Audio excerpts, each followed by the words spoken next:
Bayis Analiz Merkezi'ne hoş geldiniz. 20 Ekim Pazartesi bülteniyle karşınızdayız. Öncelikle İsveç'e gideceğiz. Göteborg Mihalbi tarihi yazıyor. Detayına birlikte bakacağız. Cadiz Burgos mücadelesi için İspanya'da olacağız. Orada da Cadiz'in neler yapabileceğini Burgos'a karşı konuşacağız. Cremonese Udinese'de de bir İtalya'ya gidip geleceğiz. Orada da detaylara bakacağız. Canlı tahtamız her zaman olduğu gibi var. Nasıl değerlendireceğimizi konuşacağız. Player tercihimiz olacak. Her gün saat 4'te analizle karşınızda oluruz. Kaçırmamak için abone olabilirsiniz diyelim ve haydi gelin İsveç'teki tarihe birlikte tanıklık edelim. İsveç'te bu yıl harika bir futbol hikayesi yazılıyor. O yüzden peri masalı dedim Mihalbi'ye. 800 kişilik bir köy takımı, geçimi sadece balıkçılık olan Mihalbi, şu anda İsveç birinci Ligi'nde lider durumda ve oynayacağı 4 maçta 3 puan toplaması halinde hiçbir koşula şarta bakmadan şampiyonluğunu ilan edecek. Bu tabii ki dünya basınında da oldukça fazla yer aldı. Hemen hemen her ülkede haberi yapıldı. Göteborg deplasmanına gidecekler. Şu anda Mihalby 26 maçta 19 galibiyet, 6 beraberlik, 1 mağlubiyeti var. 47 gol atarken kalesinde 17 gol gördü ve 63 puandalar.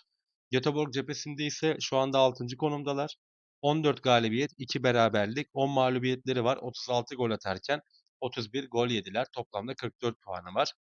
Maça gelecek olduğumuzda Göteborg taraftarıyla beraber aslına bakarsak ev sahibi avantajını kullanabilen bir takım ama şimdi Mihalbi cephesinde bütün dünyada haber olmuş bir Mihalbi. Devamında artık bunu tamamen bitirip rahatlamak isteyen bir takım olacağını düşünüyorum.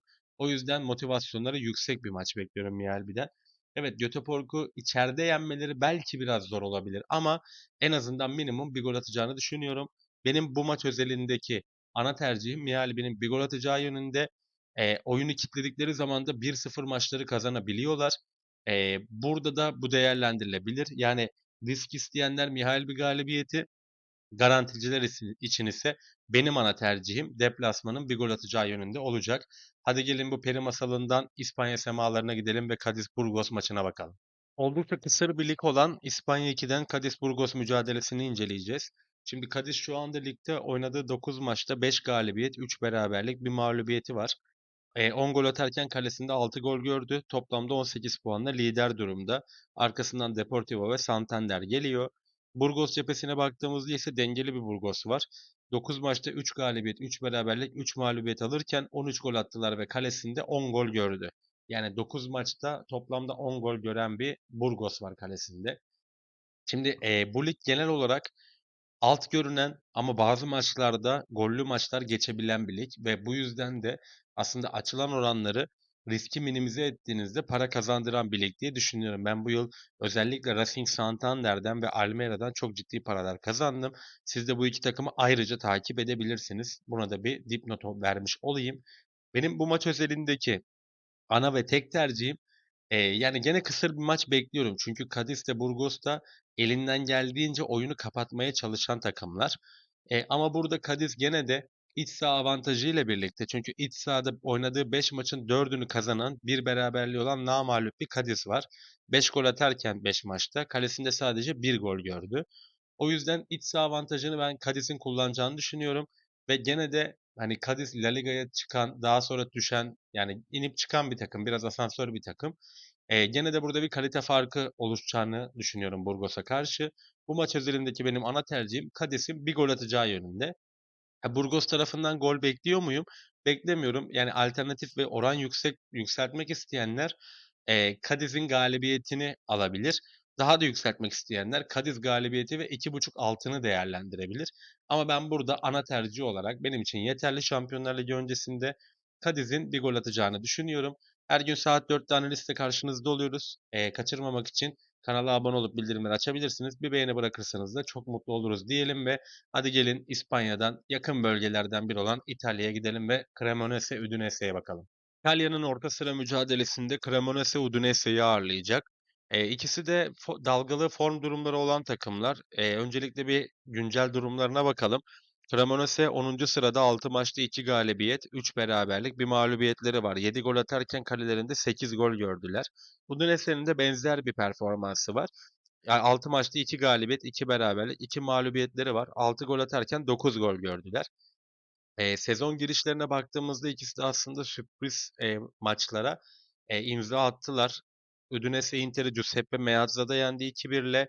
Cremonese ise Milan'ı 2-1 ile aynı skorla sezon açılışında yenmeyi başardı. Baktığımız zaman aslında bu 2 maçın da, özelliği, yani, San Siro ve Giuseppe Meazza'da 2 tane favori olmayan takımın kazanmasıydı. Bu da biraz sansasyonel diyebiliriz. Son maçlara baktığımızda ise Cremonese Inter'den 4 yedi, 4-1 ile mağlup oldu. Udinese ise Cagliari ile 1-1 berabere kaldı.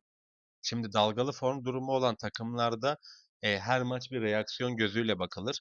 Tabii ki bu biraz da karşı tarafa diş geçirmekten geçiyor. Bu 2 takım da birbirine benzer takımlar. O yüzden birbirlerine güçlerinin yetebileceğini düşünüyorum ben. Beklentinin aksine genelde zaten İtalya Serie A'ya ben alt tercih ediyorum. Yani az gol olur tercihlerinde bulunuyorum ama ben bu maçın hızlı başlayacağını düşünüyorum.